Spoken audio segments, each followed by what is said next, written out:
La véritable liberté individuelle est dans l'énergie. Vu que l'économie n'est que de l'énergie transformée, si vous réussissez à rendre un pays indépendant énergétiquement parlant ou bien à rendre une énergie libre, et quand je dis libre, c'est-à-dire que quand tu payes ta facture d'électricité, ça ne te coûte pas cher, eh bien là, vous avez des libertés individuelles. Toutes ces formes de droits, de liberté devant la loi, égalité, l'égalité, non mais tu crois ces conneries, c'est-à-dire que la nature a fait les choses de telle sorte que tout soit égal, quoi. Toutes ces conneries. Tout ça, ce n'est que de l'enfumage. La véritable liberté individuelle, c'est dans l'énergie.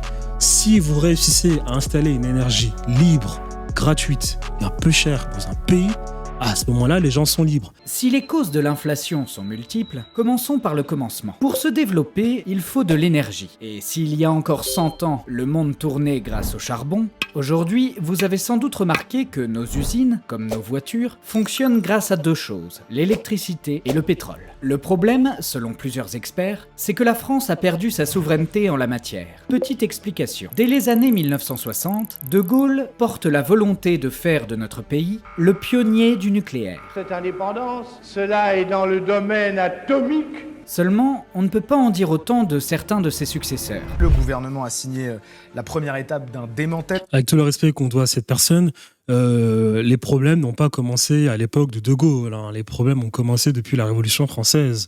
Lorsqu'on a libéralisé les marchés français, il existait en France ce qu'on appelait des corporations complètement décentralisées, où les gens se protégeaient entre eux, où il n'y avait pas de chômage, où il y avait une forme d'ascension sociale. Pas de chômage, pas d'usure, pas de taux d'intérêt. Aucun. Le roi mettait les impôts pour récupérer un peu d'argent, ok, nickel.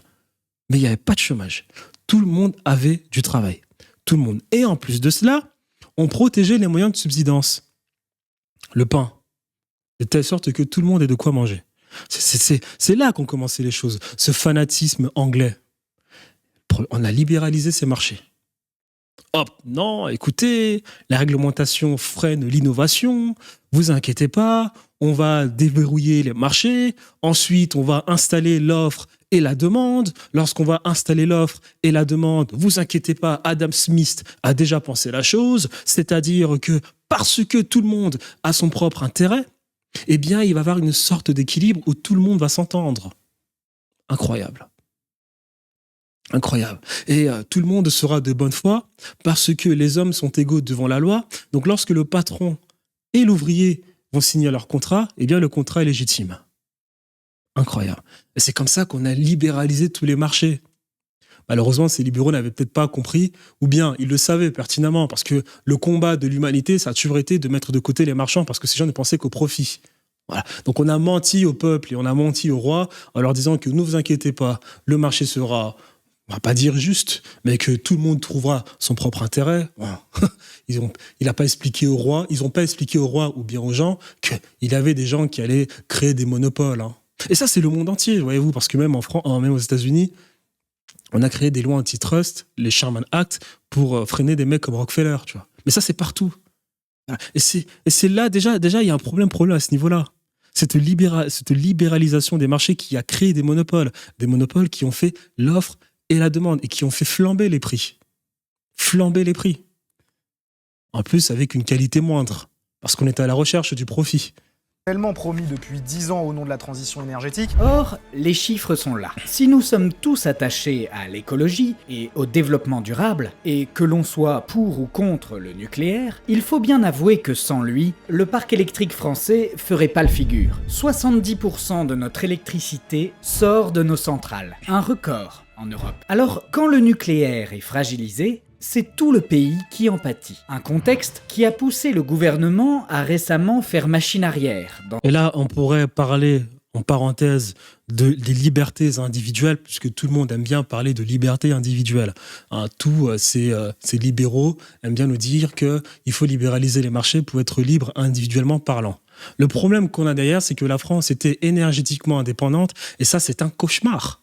C'est un cauchemar pour les Américains, pour les Arabes, pour les Russes, parce que ça vous rend compétitif et ça vous rend libre. La véritable liberté individuelle est dans l'énergie. Vu que l'économie n'est que de l'énergie transformée, si vous réussissez à rendre un pays indépendant énergétiquement parlant, ou bien à rendre une énergie libre, et quand je dis libre, c'est-à-dire que quand tu payes ta facture d'électricité, ça ne te coûte pas cher, eh bien là, vous avez des libertés individuelles. Toutes ces formes de droits, de liberté devant la loi, égalité, l'égalité, non mais tu crois ces conneries, c'est-à-dire que la nature a fait les choses de telle sorte que tout soit égal, quoi. Toutes ces conneries. Tout ça, ce n'est que de l'enfumage. La véritable liberté individuelle, c'est dans l'énergie. Si vous réussissez à installer une énergie libre, gratuite, et un peu chère dans un pays, à ce moment-là, les gens sont libres. En France, ça allait avec ce nucléaire. Mais voyez-vous, la France a vendu son âme au diable. Bien, les technocrates ont vendu l'âme de la France au diable. Les marchands, les usuriers, BlackRock, et j'en passe. Et derrière, qu'est-ce qui se passe? La France n'est plus indépendante, énergétique. Et qu'est-ce qu'on a dit, liberté individuelle? C'est ne que de l'énergie libre. Et bien, qu'est-ce qui se passe derrière? On ferme les centrales nucléaires, on est soumis derrière à tous ces marchés financiers qui tournent autour du pétrole et du gaz, et vous êtes des esclaves. Vous êtes des esclaves. Aussi simple que ça.